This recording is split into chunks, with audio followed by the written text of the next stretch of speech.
Hello, friends. Mark Holmes here with my buddy Cowboy Jobu. And as always, thank you guys for watching, commenting, and subscribing to the Jobu Sports Report. Without you guys, this doesn't work. Let's get open for business here.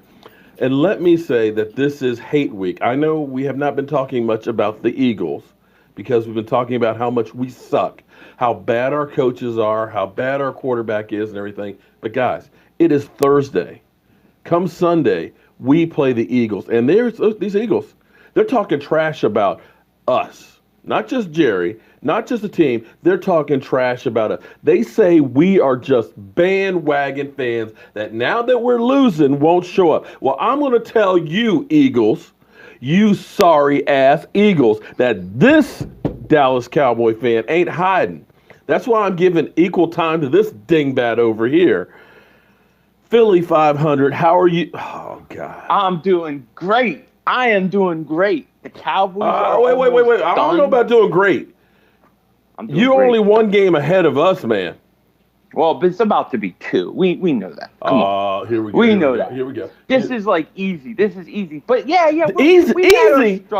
Easy. This is easy. This is going to be a blowout. Big time. Big time. I'm just telling you like it is. Like, we had our struggles early on, but now we're getting it going. We got Golden Tate. Boy, this is going to be one of the epic beats down. And I got to tell you, I haven't seen any You're the first Cowboy fan I've seen in a week. Where are you guys at? Where's everybody else? Just shut the F up. Just shut up. Do you realize that this is an NFC East game? It doesn't matter what the records are. I remember my Dallas Cowboys being 1-15, getting only one win, and that was against some sorry-ass Washington Redskins who went to the playoffs. I know. Every game in the NFC East, I remember last year the Giants scored over like 20-some points against you twice. Did they score 20-some points against anybody last year? So if the Giants had a shot, I won't say that we don't have a shot, because I know one thing. Because this nightmare won't end with freaking Jason Garrett, that he's like a cat. The mother has got 9 lives, okay? He does just enough. He wins games that aren't expected to win to save his ass. And this is one of those games because, quite honestly, this is a must-win for my Cowboys. This right here, I'll dare say for both teams is a playoff game. Yeah, I agree. I think it's a must-win. You got to win this game. The Eagles, too, they can't afford to lose to you guys on Sunday night and then have to go to New Orleans to play. It just can't happen. You have to win this game. Yeah. You guys have to win. But I know one thing. Dallas still stinks. And in the end... Read between the lines, man. Read between the lines, Eagle I can't fan. see too good. I can't see too good. Okay. Now, I'm going to tell you, I don't know about the rest of those bandwagon fans that you talk about with the Cowboys. You know I am there supporting this team. Jobu's over here throwing up in the toilet. Okay? I've gotten I'm not even giving Jobu any more rum until they win a game. Yeah. He but needs to I dry will be here defending my Dallas Cowboys. I'm not happy about what they're doing and stuff. But tell me, why are your Eagles players running their mouths? I just think they're very honest people. I think they're very honest, and they tell you. If that's not an oxymoron, Eagles and honest. Come on, man. What are you talking? What did they say so bad? I mean, just talking about my people. I know we suck. We can say we suck because that's our family, that's our people. But don't let somebody else come in here and start talking trash. Because, see, that's billboard material. And I got to tell you, the thing that I actually like, and there's not a lot of things with my Cowboys right now that I like, that my Cowboys aren't falling for that bait. Yeah. You guys are running your mouths talking about how bad the Cowboys are and their organization and the fans. You know, they're putting that stuff up on the building board because right now your players are challenging us. I love the fact that, is it 7 points or 70 points that you guys are favored right now? It should be 70, but I think it's, last I saw it was 6.5, but I haven't checked. I think it's up at 7 because, they're basically saying the Cowboys got no chance on this one. Yeah. But okay. All trash talking aside, though, forget all that stuff. Right. How do you really feel about this game? I really do feel good about it. I think that if you take away the fourth quarter against Carolina, which was a total collapse, I think the Eagles are starting to play better. I think with the addition of Golden Tate and getting some people healthy, I think that they feel like they could start a run if they could win this game. And then having a bye week, I feel good about this game at home. And part of it is because of what I saw on Monday night with you guys. I mean, and that's not trash. I'm not a trash talk. I feel very good about this game. Sunday. Well, bye weeks don't work too well for us Cowboys.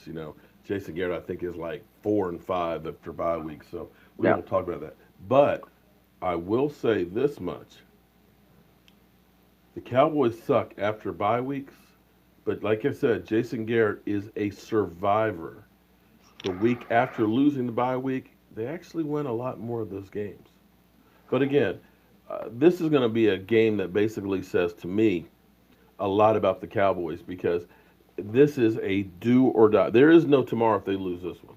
And they're on, life support as it is right now. If they truly care about their coach, if they care about the postseason and they care about this team, they're going to give you everything they have on this game on the road.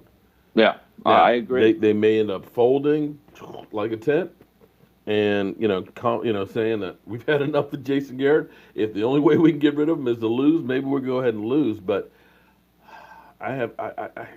maybe it's my heart. I got a funny feeling on this one. Do you? Because here's the other thing about the Cowboys that's weird. Whenever the Cowboys are expected to do something, they fail. They fail miserably. Yeah. When we had the Super Bowl in Dallas, something that'll never happen in Philadelphia.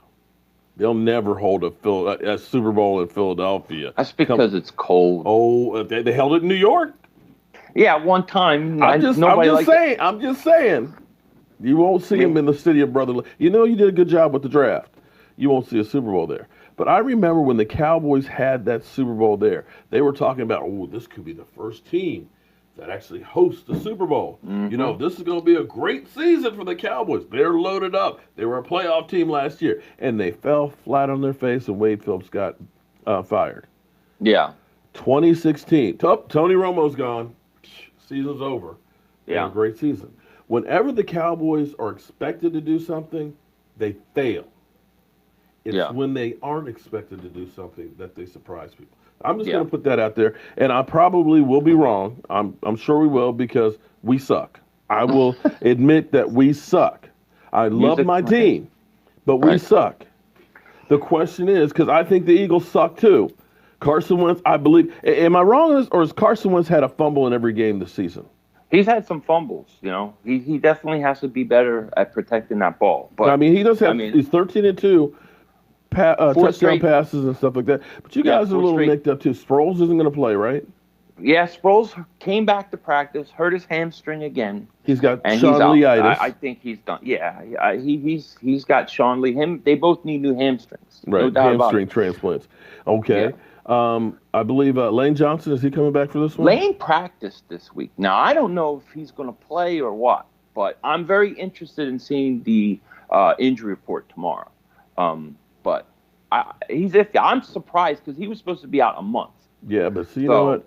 Old school players like that, man. I got to literally be on my deathbed to not be able to play. He's a warrior. Hate that guy, as well as Jason Peters. Hate that guy. Yeah, I love those guys. But here's the good news for one of our teams, depending on who wins. The Redskins, they're beat the hell up. Yeah, they are. Bill Callahan, I've got to give. We kept the wrong guy. We kept Scott Linehan. We should have kept Bill Cunningham. He is doing a hell of a job with the Redskins' offensive line, because literally they signed two guys that will be starting this week, including Jonathan Cooper, who was with the Cowboys last year. Yeah. So the fact that they even have anything in their wide receiving core is fucked up too. Yeah. I don't believe they're going to be able to continue to win going down the same path. So they're catchable. But to me, I believe this is truly a playoff game.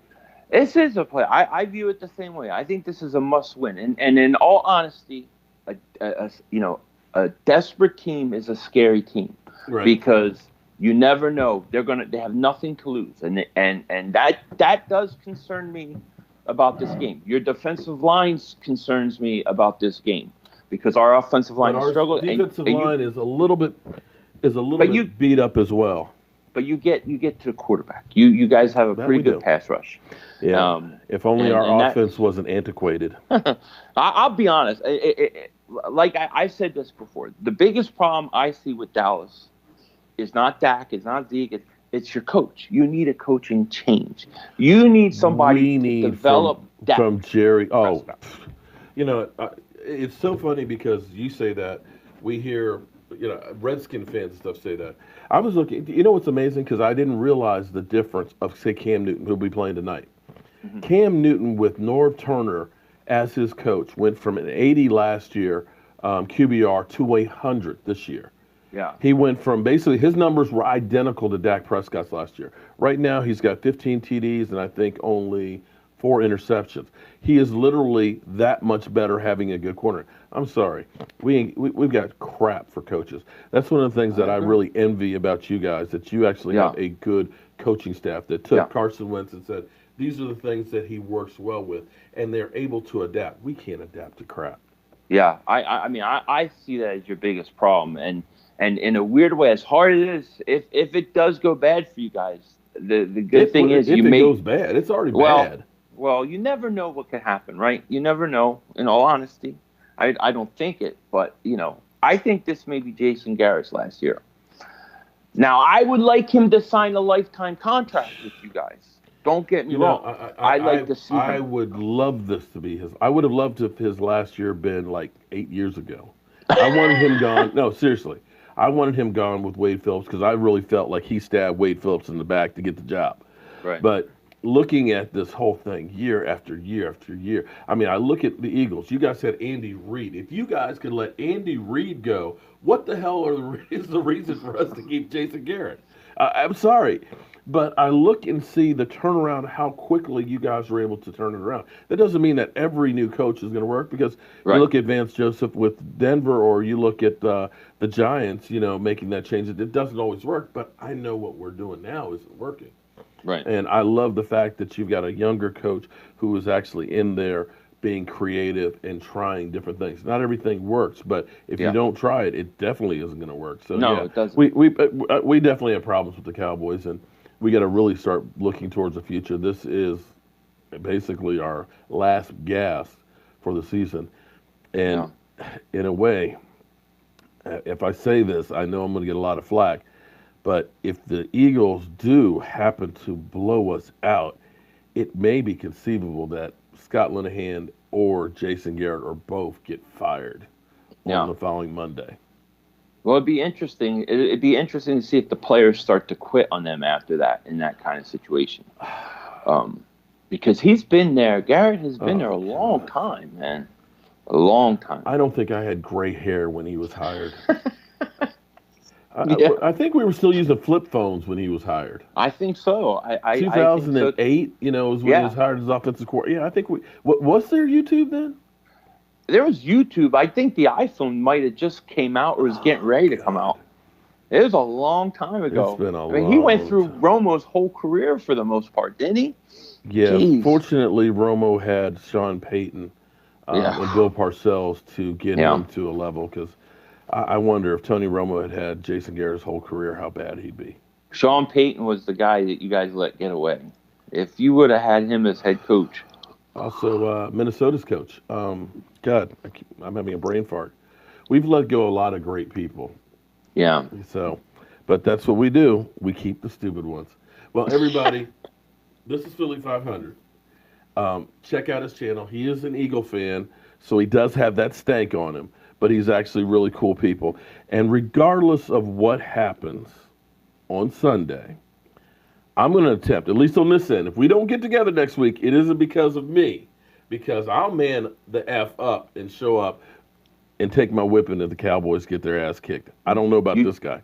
You got my guarantee. Win or lose, I'll be there. All right. Anything else you'd like to add? Just thanks for having me on. I had a blast as always, and I appreciate it. And good luck to your stinking Dallas Cowboys. Hey, you know what? Fuck the Eagles. Okay. Have a good night, man. And again, You too. go ahead and check out my man and subscribe to him. And if we win, make sure you give him holy hell, okay? Show him what a real bandwagon fan is, okay? Bring it. I'm Mark Holmes with Philly 500, and I'll see you soon.